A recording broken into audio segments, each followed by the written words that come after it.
انا نفسي افهم حاجه، هو انا ليه لما انزل فيديو بيتم حظره فورا وعلى اساس ان انا بقدم فيه حاجه مش مظبوطه، والفيديو مجرد نصيحه لاخواتي ان منظمات عالمية منعوا استخدام اللون الأحمر في الأدوية وفي الأكل والمشروبات، لأن المادة ديت بيتسبب مرض السرطان. ايه في الفيديو حاجة غلط ان الفيديو اول ما ينزل ما يلحقش اي حد يشوفه ويحذره؟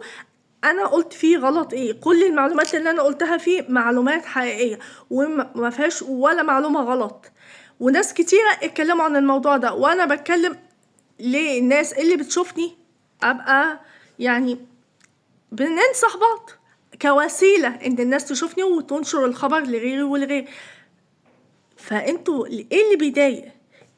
ايه اللي انتوا شفتوه غلط في الفيديو فانتوا رحتوا حاسفينه على طول وحذرتوه وانتهاك ارشادات؟ ايه اللي انتهاك فيه؟ هو انا لما اجي اقول ان اصلا اي اللون الاحمر ما تشتروهوش في اي اكل وامنعوا اولادكم عنهم، سواء بقى كبير ولا صغير، عن الحاجات دي، يبقى انا غلطانه؟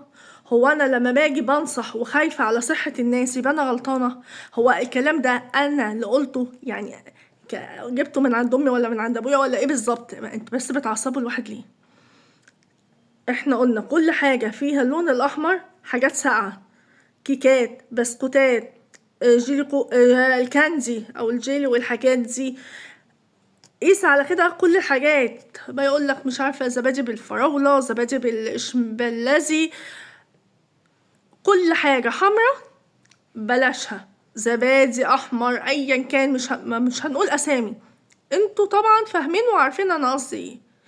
بس حتى الادويه يعني كمان قالوا ان هم منعوا استخدام اللون الاحمر في الادويه. طيب حتى في ناس قالوا انتوا ممكن تقروا على المنتج من بره، مش عارفه لو موجود ايه دي نمبر 3 او نمبر 5 ايا كان، بقول لكم ايه، لا نمبر 3 بلا نمبر 5 بلا نمبر زفت التين، اي حاجه فيها اللون الاحمر بلاها.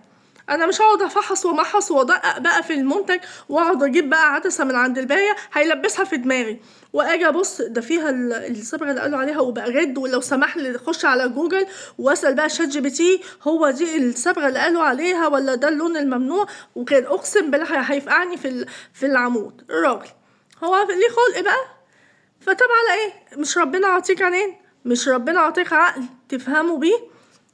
اي حاجه فيها الاحمر خلاص. بس انا اللي غيظني ان الفيديو اتحظر وكتبوني لي ارشادات انت عكتيها واللي وحتى الطعن اترفض. يا جماعه احنا بننصح الناس فخلوها نصيحه للناس لوجه الله تعالى، علشان يعني الدال على الخير كفاعله. تمام؟ اوعوا تعملوه او تستخدموا اللون الاحمر، لا جيليهات بلا باتيهات بلا فراولات بلا عسلات بلا ذرات، انتهى. اللون الاحمر تيك. عايزين تعملوا حاجه في البيت ما تجيبوش الوان صناعيه، اعملوها باي منتجات طبيعيه. عندك البنجر اعملوا بعصر فراوله، اعملوها بالزبادي، اعملوا انتوا فاهميني قصدي انا قصدي ايه، ماشي؟ عشان كده بس. الفيديو ما فيهوش اي حاجه نصيحه لا انتهاك ارشادات ولا اي حاجه. سلام.